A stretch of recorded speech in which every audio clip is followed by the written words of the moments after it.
42 pillars. Elias Thorne tapped the cold ceramic plating of his thigh guard. 1, 2, 3. He counted the black columns ringing the obsidian sanctum. The rhythm kept his breathing level. It kept his mind anchored to the physical space. He was the youngest sentinel ever appointed to the Seraphim Vanguard. Most guards watched the squabbling delegates on the floor below. Elias watched the Archon. Archon Valerius sat elevated on the central dais. Her left hand rested flat against the stone armrest. It had not moved a fraction of a millimeter in 3 hours. In this court, absolute stillness was the first sign of a landslide. The trade summit buzzed in the Grand Hall. Hundreds of planetary dignitaries argued over lucrative transit lanes. None of them noticed the statue sitting above them. Castellan Vorn paced the mosaic floor, completely blind to the anomaly radiating from the throne. But Elias saw it. He noticed the microscopic locking of her joints. He saw the rigid, unnatural set of her upper spine. He tapped his guard again. 4, 5, 6. The obsidian pillars absorbed the ambient light of the hall. He needed to stay focused. He had spent 11 months learning a language of micro-expressions and subtle glances just to realize he was the only one actually looking. The veteran sentinels relied purely on proximity. They stood close and waited for external threats to manifest. He didn't need proximity. He needed information. Because being fast is never the same as being useful. I'll be honest with you. What I saw in the sanctum that day wasn't a failure of protocol. It was a failure of imagination.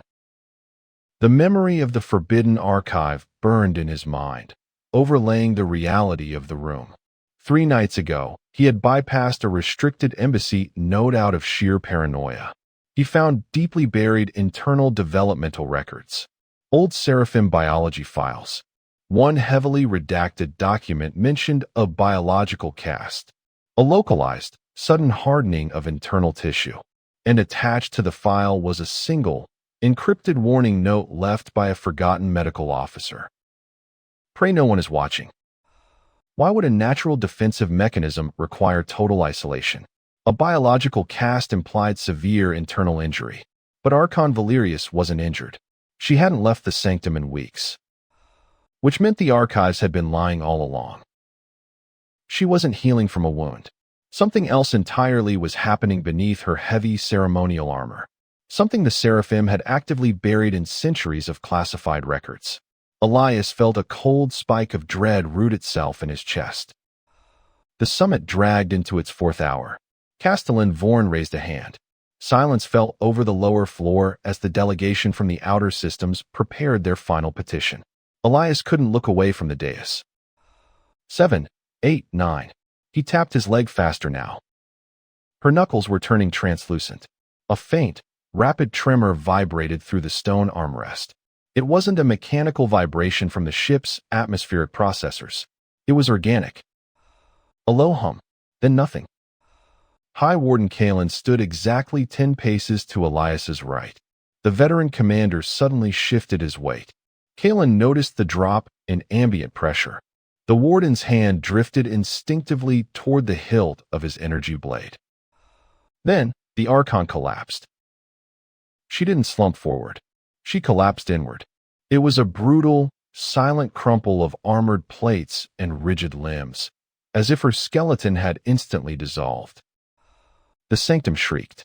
A massive, bone-rattling frequency alarm detonated directly from the dais. The sound violently disoriented the room. Delegates clamped hands over their auditory canals. Several dropped to their knees in pain. Elias stumbled.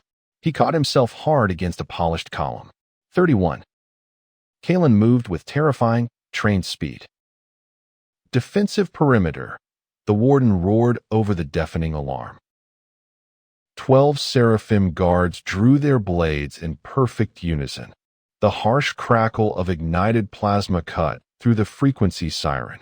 They instantly formed a lethal, tight ring around the fallen Archon. Weapons faced outward. Standard protocols engaged without hesitation. Non-essential personnel were violently shoved back toward the heavy exits by Vorn's secondary units. Elias knew standard protocol intimately. A collapsed leader meant an invisible assassination attempt. An assassination attempt meant immediate medical extraction under heavy guard. But medical extraction meant moving her. If they moved a biological cast mid-cycle, the host would shatter into 1,000 pieces. The defensive circle wasn't protecting her. It was preparing to execute her by mistake. Kalen grabbed Elias by the shoulder guard. The warden shoved the junior sentinel hard against the obsidian stone. "Did you see the vector?" Kalen demanded. His plasma blade hummed inches from Elias's face, casting harsh blue light across his eyes. "Did you cause this?" Procedural chaos swallowed the room. Vorn shouted evacuation orders. Blades hummed, and in the center of the frantic circle, the Archon lay locked in her silent, terrifying agony. "Lower your weapons," Elias said. The command was quiet, but it cut through the deafening shriek of the frequency alarms. Kalen did not flinch. The High Warden pressed the searing plasma edge closer to Elias's throat, the intense heat singeing the collar of his uniform. The veteran commander's eyes were wide with a lethal, panicked energy. "Her vitals are dropping into the abyss," Kalen growled, his voice vibrating with absolute authority. "The biological cast is failing. We have to initiate an emergency extraction now." "The cast is not a wound." Elias pushed back, forcing his boots flat against the floor to maintain his leverage against the wall. "The cast is the cocoon." The warden froze. "She is becoming," Elias continued, speaking rapidly as the 12 sentinels maintained their defensive ring around the dais. "The archive records. The buried medical files from the first expansion era. It is the chrysalis transition. It is the most vulnerable state of our species' life cycle, and we erased it from the manuals because it looks exactly like death." Castellan Vorn was still shouting evacuation protocols across the Grand Hall, successfully driving the last of the planetary delegates through the heavy blast doors. The room was emptying, leaving only the inner circle of the Seraphim Vanguard. "If you touch her," Elias warned, pointing a rigid finger toward the fallen leader. "If your medical teams run a subspace diagnostic scan, if you attempt to lift her onto a transport stretcher, the external interference will cause the hardening tissue to collapse inward. The chrysalis will fail. You will kill her." Kalen stared at the junior sentinel. The deeply ingrained military instinct to act, to save, to physically intervene, warred violently with the impossible truth staring him in the face. The warden looked back at the dais. The Archon's armor was visibly shuddering, emitting a low, terrifying hum that vibrated through the mosaic floorboards. Slowly, Kalen deactivated his plasma blade. The warden turned to the remaining guards and ordered the sanctum sealed.